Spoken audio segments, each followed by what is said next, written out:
Hello friends, Deepu चंद्र दास बांग्लादेश का नागरिक मायमनसिंह में रहता था। उसको जान से मारकर, बेरहमी से मारकर, पेड़ में लटकाकर उसके लाश को आग लगाना, और सब पॉलिटिकल पार्टीज चुप हैं।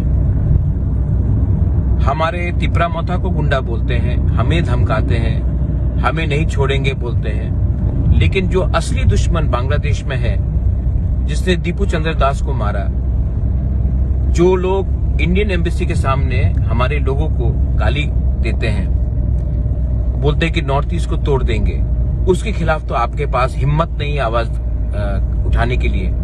लेकिन जब हम लोग बात करते हैं तो हम लोग गुंडा हैं। हम लोग Tipra Motha warriors we love our North East, we love our land, and we know how to teach and to speak out without any fear against Bangladesh. लेकिन आपको अभी भी लगता है कि तिपरा मोथा आपका दुश्मन है, शत्रु है, जबकि असली शत्रु बांग्लादेश में बैठकर रोज हमें धमका रहा है और हमारे लोगों को मार रहा है। लेकिन तभी भी आपको राजनीति करना है, आपको देश के बारे में बात नहीं करना है, लोगों के बारे में बात नहीं करना है। आप भी विचार कीजिए क्या हो रहा है।